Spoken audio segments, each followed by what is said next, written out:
Hello, everybody, and welcome to the Crypto Hipster Podcast. This is your host, Jamil Hassan, the Crypto Hipster, where I interview founders, entrepreneurs, executives, thought leaders, and all amazing people all around the world of crypto and blockchain. Today, I have another amazing guest. I actually look forward to this interview. He is the co-founder and the CEO of Sahara AI. His name is Sean Wren. Sean, welcome to the show. Hey, thanks for having me, Jamal. Glad to be here.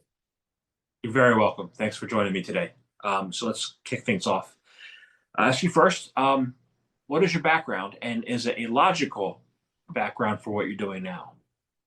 Yeah, I would say my background actually is a pretty unique one within the whole crypto space. I'm actually a professor, associate professor at USC Computer Science departments before I started Sahara. I'm still a professor there, but I've been basically working with 20 plus PhD students in the area of AI and what we call natural language processing for over 12 years. I do mostly research on model safety, security, thinking about how to make them cheaper to be customized towards different use cases.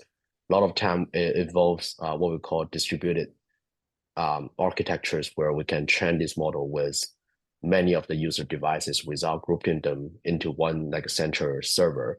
And all these actually are quite relevant to what Sahara AI is tackling in terms of the technical challenges because we've been thinking about how to protect user data without actually storing every single piece of the data into one centralized place. We're also thinking about how to build models for these users without getting too much of their privacy exposed to the external developers that are involved in the process of building this model, things like that. So I would actually think this is very uh very organic, like a sort of a natural connections between what I have been researching on and what I'm doing today.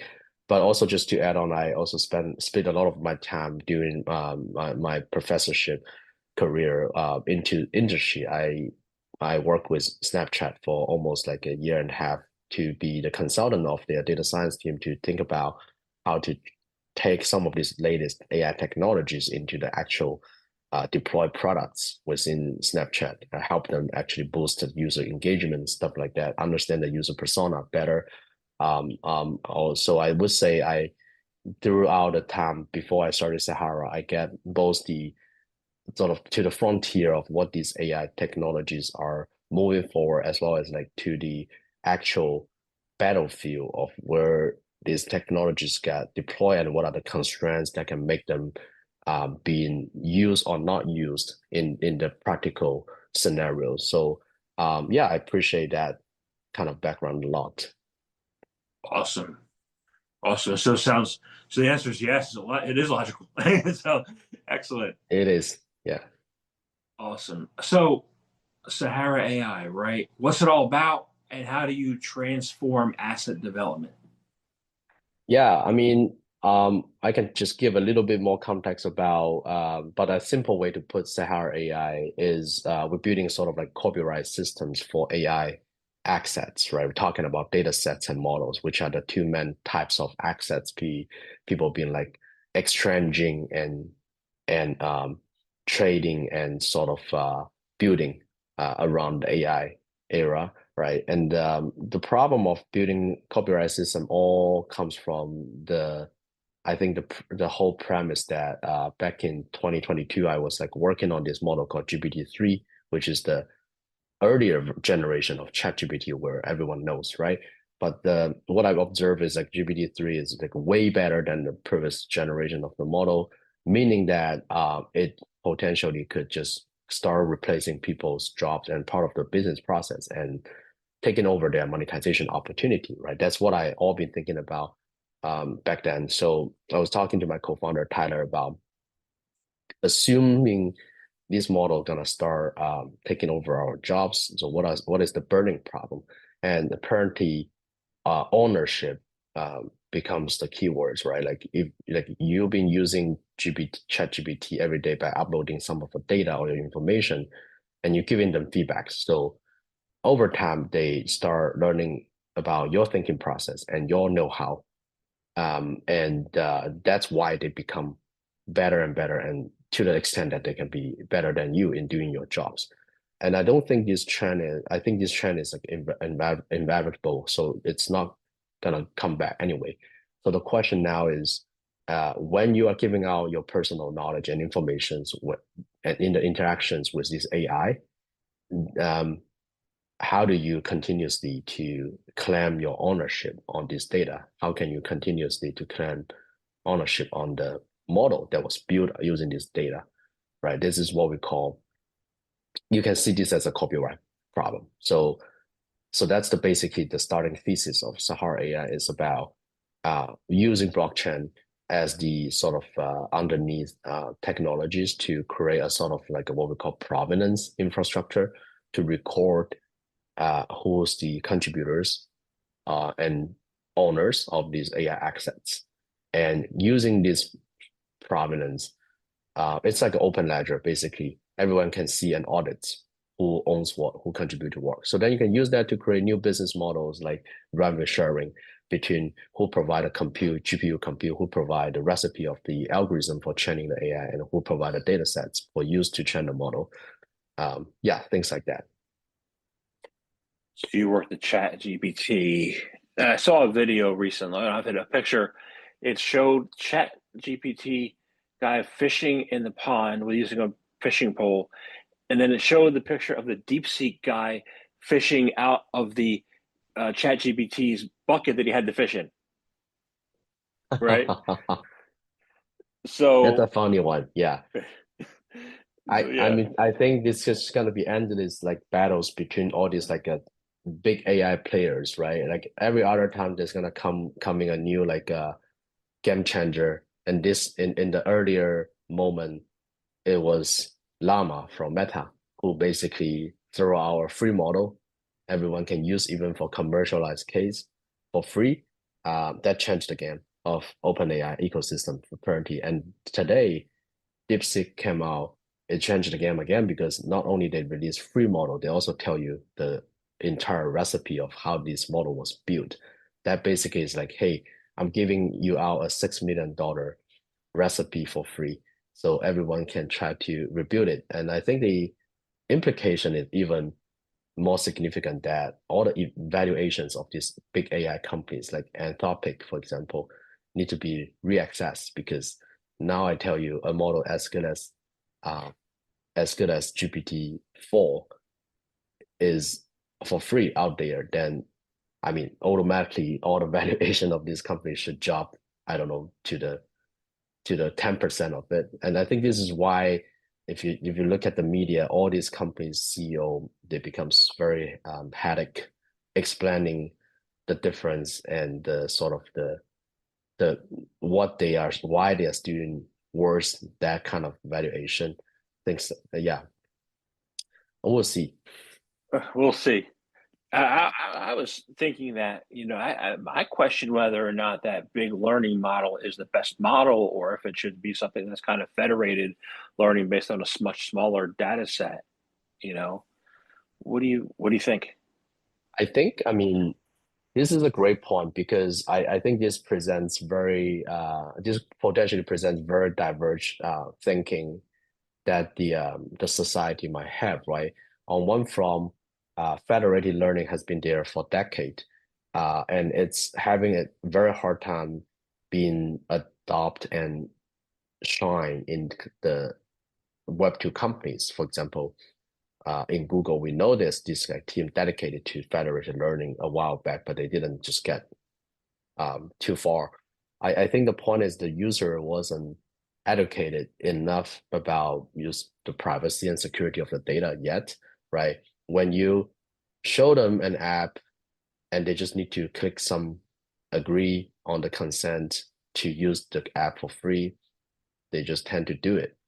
And they didn't think about like all the implications behind those consents that your data gonna be basically used by the apps and then the AI models to do whatever optimizations they want to have. And this is like thinking about aggregating of millions of users' data.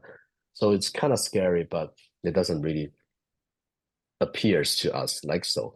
That's why I think the federated learning, but just for the audience purpose, right? It's trying to what it's trying to do is like without the user upload the data from their local device to the central server, for they can update the model in the central server in sort of like a privacy protective way. It's a very nice advanced technology. In the research community, we're still making a lot of progress every year, but it just doesn't have that use case as much as we hope because the AI company, they don't think it's necessary to deploy such a complicated and sophisticated process. They can just like pull the user data to the server and do whatever the traditional kind of learning system, right? What you call big learning kind of process. Right. So let's talk about that data privacy and security, right? What's the role of decentralized AI, right? Including what are the data privacy and security challenges and concerns in Web3? I think everything, all these dots are connected together for what I said so far, right? So, if claiming user ownership on their data and model is basically coupled with data security and privacy problem because if you leak your personal data to others, if let's say if it's even public on some black market that people can exchange and purchase, then there's no value, there's no enough value for your personal knowledge and data, right? So in order to protect, say anyone use your data sets by licensing it with a certain fee or through a revenue sharing mechanism, then you have to make sure your data is securely protected somewhere, right? And the idea we are advocating these days is to make sure all of the AI computation happens on this trusted execution environment or TEE. This is like hardware supported encryption environments for doing data storage, doing data computation. It happens on the latest generations of the Intel CPU chips and the NVIDIA GPU chips like H100, for example.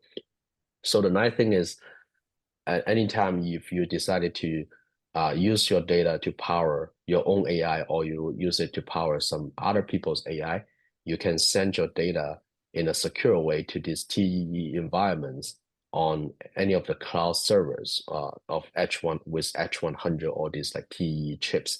And then anything happens within the TEE environment is guaranteed to be secure with the caveat that you have to trust these chips, right? Like let's say if you don't trust NVIDIA, then this is not the solution you want. But I think we need to talk about even more advanced technologies like a fully homomorphic encryption, which is not going to happen today. It's probably going to take another few years to maturize. But yeah, I think the TE is our best bet today to really have data security, computation, encryptions, even the verification of the computation so other people can audit what's going on. When you say, hey, I use this model to make an inference on your API call, how can I trust that? Are you really using that model? Are you really using my data? Did you put in any like poisoned data in the process to create some sort of backdoor? All these things now can be also verified on the TE environment as well. So that's overall what we call the kind of the security and privacy protections we can achieve today. I don't like to prove my guests wrong ever. Okay, I don't like to, but there's no time like the present, right? Mhm. So why can't we talk about fully anamorphic encryption and what the challenges are with that, in this digital age, starting now? I mean, we're making a lot of progress, right? There's like billions of dollars investments add up together into this FHE area, like Zoom and Zoomar is like a prominent example, right? But what we learn from their research results so far is they can only work on simple models like I don't know. I don't think it's even like of course like linear models and maybe more complex could be non-linear models like a classifier, but they never get to the complexity of transformer models, which are basically what people been using every day when they talk to this GPT or DeepSeek model. So I mean the thing is like designing this FHE algorithm is not like linearly kind of a proportional to the complexity of the model. It's actually somehow like non-linear, right? So you go from a linear model to a transformer, the complexity is like, let's say, 1,000 times, but then the complexity of designing this FHA algorithm could be, I don't know, 1,000,000 times harder.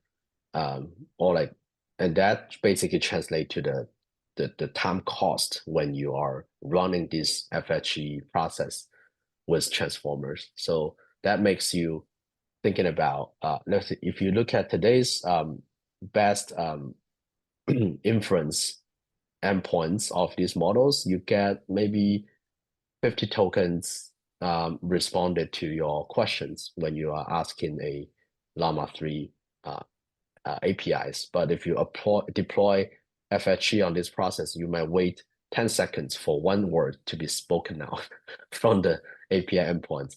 That's unacceptable user experience. So that's why I think it's too far away. Yeah. Okay. Thank you. That makes a lot of sense. So let's talk about something that's a little more mainstream, right?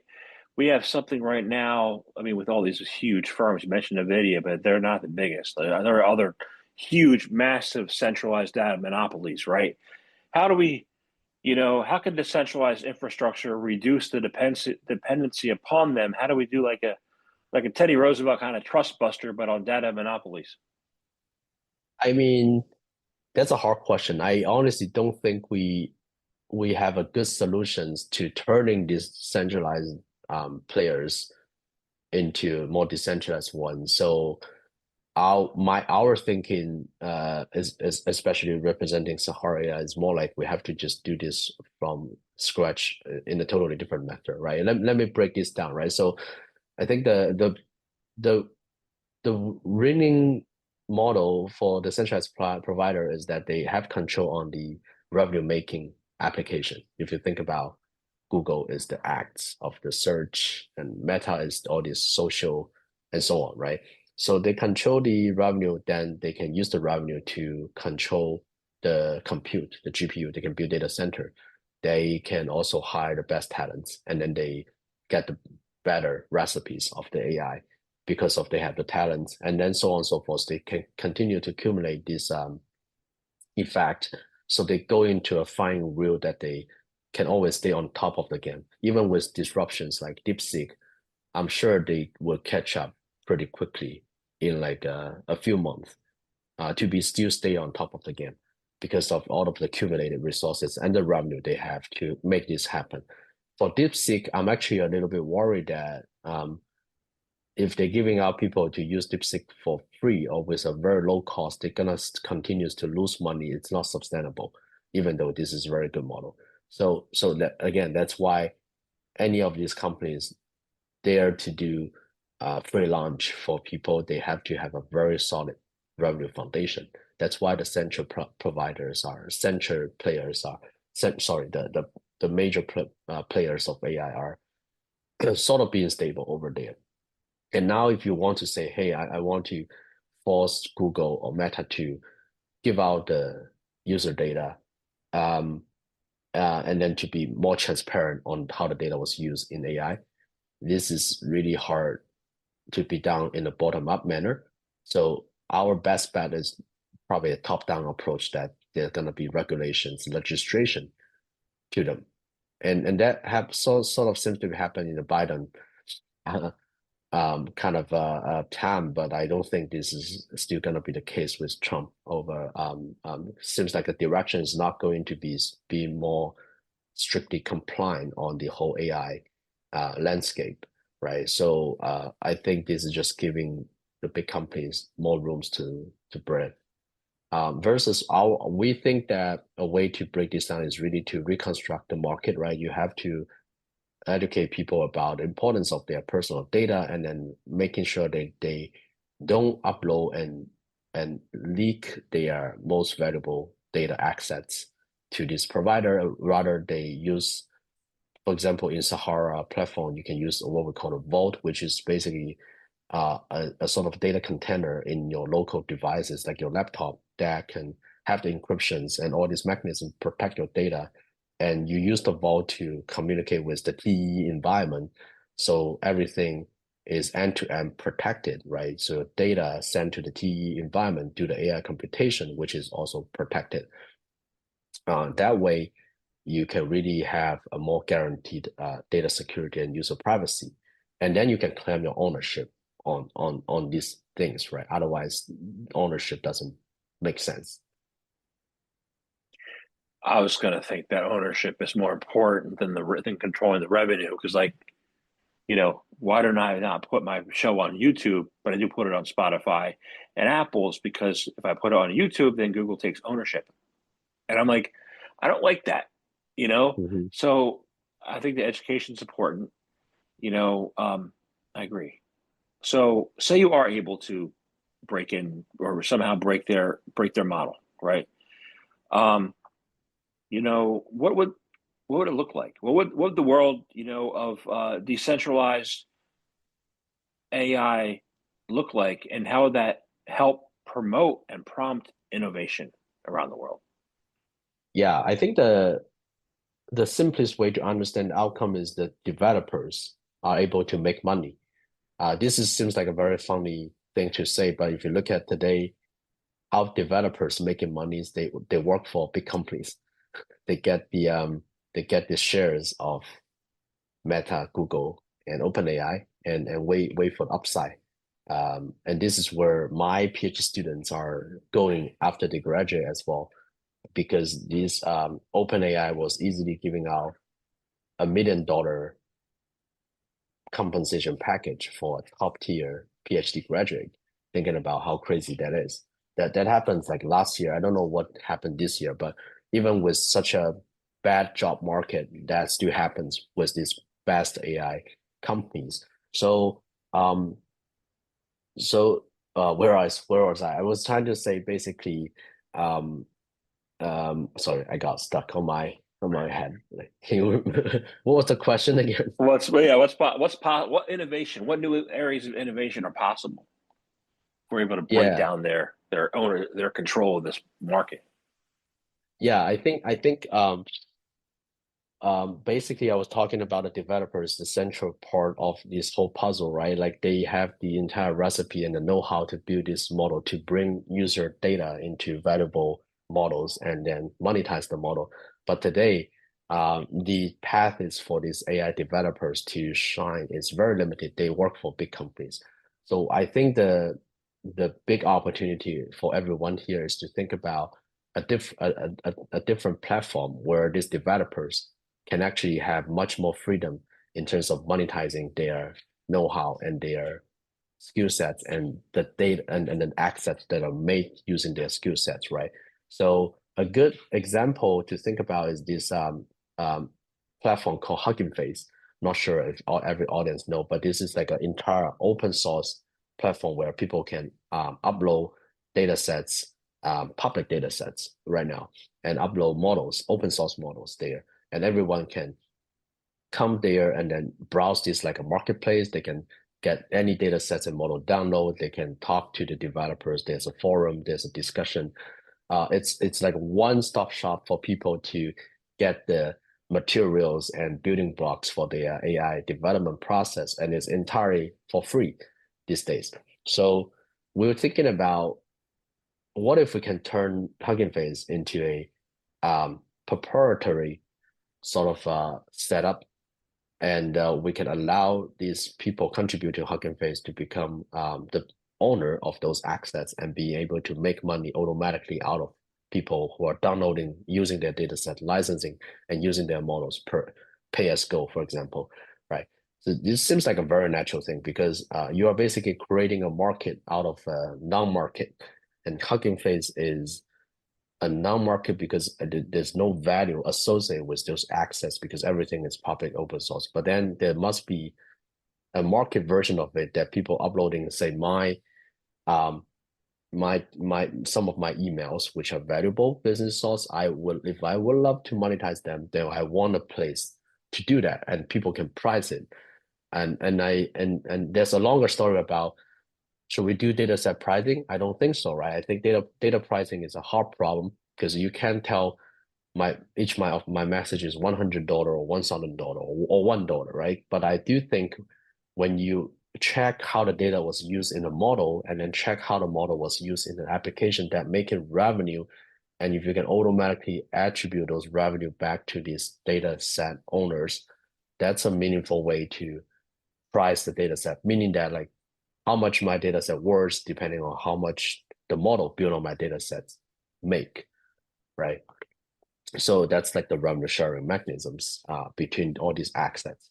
So we want to make that happen. So then eventually the goal is just to make the model developers and the data contributors and app builders can have this one-stop shop to publish their assets, their proprietary assets, and make money.